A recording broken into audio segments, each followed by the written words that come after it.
नमस्कार, आप देख रहे हैं स्वतंत्र समय .com। आज हम इंदौर के सबसे खास मुद्दे पर सबसे खास अनुभवी पत्रकार श्री राजेश राठौर जी से चर्चा करेंगे। राजेश जी, आपका स्वतंत्र समय .com में स्वागत है। धन्यवाद सर, क्या कहेंगे, इंदौर में ट्रैफिक व्यवस्था इतनी खराब क्यों है? वास्तव में ट्रैफिक व्यवस्था आज कल में ख़राब नहीं हुई। लंबे समय से यानी पिछले 10 सालों से ये व्यवस्था लगातार गिरते में जाती गई। तमाम अफसरों और जनप्रतिनिधियों ने इसको लेकर बैठकें तो खूब की, फैसले खूब हुए, बयान खूब छपे, लेकिन मैदान में वास्तव में काम नहीं हुआ। उसी का परिणाम है कि ये समस्या अब बढ़ती जा रही है। हालत ये है कि इंदौर शहर में कोई भी इलाका ऐसा नहीं बचा जहां पर किसी दिन कोई ट्रैफिक जाम ना हो। सबसे बड़ी बात ये थी कि जो अफसर और जनप्रतिनिधियों ने जब जो फैसले लिए थे, यदि उन फैसलों पर अमल हो जाता तो शायद इंदौर की ट्रैफिक व्यवस्था बेहतर हो सकती थी। सर, इसके लिए जिम्मेदार कौन है, किसे जिम्मेदार मानते हैं आप? इसके लिए हम सब जिम्मेदार हैं। उसमें जनप्रतिनिधि भी आ गए, अफसर भी आ गए, पब्लिक भी आ गई, और सबसे ज़्यादा यूँ कहें तो व्यापारियों की भी भूमिका इसमें बहुत महत्वपूर्ण है। मैं आपको एक महत्वपूर्ण बात बताना चाहता हूँ कि जो व्यापारी करोड़ों रुपए की दुकान लेता है किसी भी मल्टी स्टोरी में, वो बिल्डर से ये नहीं पूछता कि उसकी खुद की कार या उसके स्टाफ की 2 व्हीलर वो कहाँ पार्किंग होगी।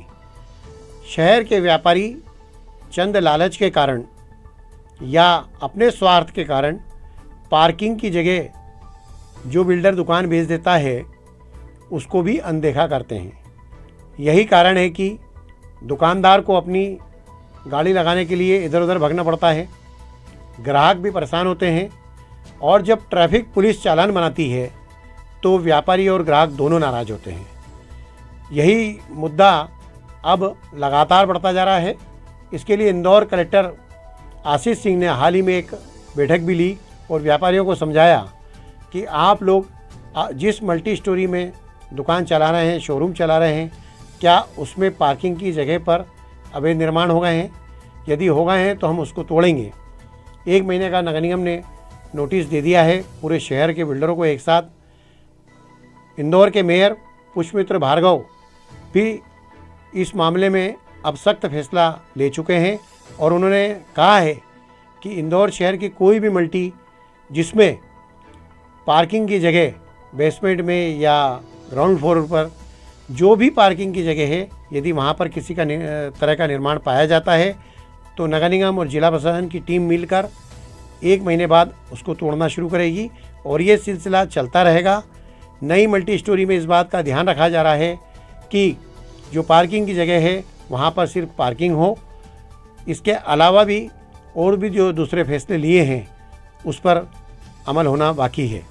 सर, पुलिस की भूमिका को लेकर क्या कहेंगे आप? क्या है पुलिस की भूमिका? पुलिस की हालत ये है कि दुबले और अषाढ़, ये कहावत है वैसी। एक तो ट्रैफिक पुलिस के पास जवान कम है, उसके बाद में पूरे शहर में रैली और जुलूस, धरने और वीआईपी का मूवमेंट इतना ज़्यादा होता है कि ट्रैफिक पुलिस का अमला इन सब कामों में लग जाता है, जबकि ट्रैफिक पुलिस को चौराहे पर होना चाहिए। लेकिन पुलिस बल की कमी के चलते ये दिक्कत लगातार बढ़ती जा रही है। राज्य सरकार को भी इंदौर में जो ट्रैफिक का अमला है वो बमुश्किल 25% है, जबकि यहाँ पर बहुत ज़्यादा फोर्स की आवश्यकता है। सर, आम आदमी और पब्लिक से क्या उम्मीदें रखते हैं, क्या कहेंगे इसको लेकर? आम आदमी की दिक्कत भी ये है, जैसा कि मैंने आपको कहा कि हम सब जिम्मेदार हैं इस ट्रैफिक के कबाड़े के लिए। देखिए, जिसको जिस लेन में चलना चाहिए वो उस लेन में नहीं चलता।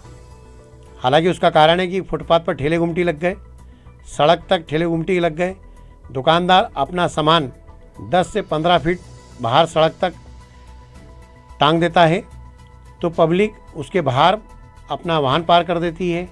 जो लोग निकलने वाले रहते हैं उनको निकलने की जगह नहीं बचती।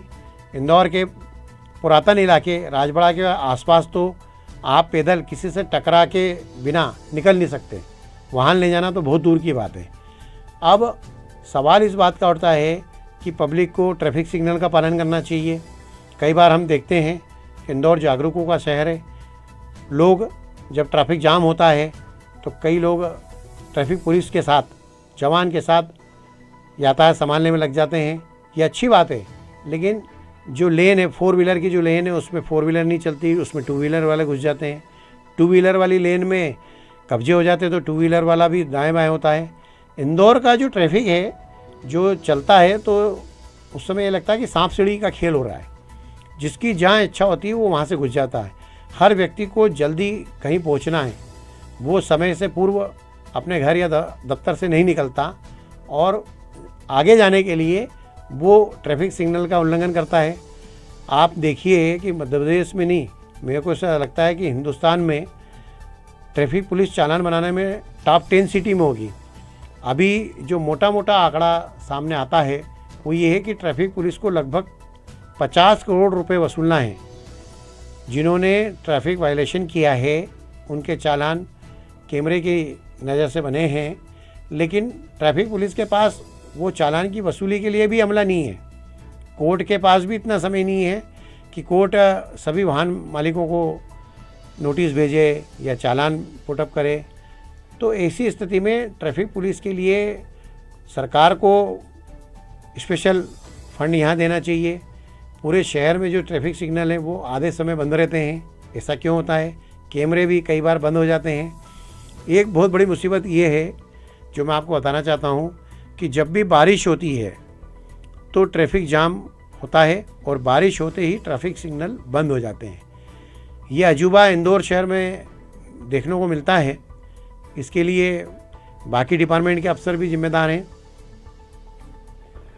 तो निश्चित तौर पर स्वच्छता में नंबर 1 शहर इंदौर हमारा है और इसे ट्रैफिक में नंबर 1 बनाने के लिए भी कई तरह के नवाचार इंदौर शहर करता है, लेकिन कहीं ना कहीं स्थिति में सुधार काफ़ी कम देखने को मिले हैं। वरिष्ठ पत्रकार राजेश राठौर जी हमारे साथ थे, जिन्होंने ट्रैफिक को लेकर अपने अनुभव साझा किए और कई तरह के अपनी ओर से बात भी रखी इंदौर शहरवासियों के लिए। हम सभी की जिम्मेदारी है कि इंदौर को ट्रैफिक में नंबर 1 कैसे बनाएं, यातायात व्यवस्थाओं को कैसे संभालें और कैसे अपने वाहन को हम सड़क पर चलाएं। सतीश शर्मा, स्वतंत्र समय .com, इंदौर।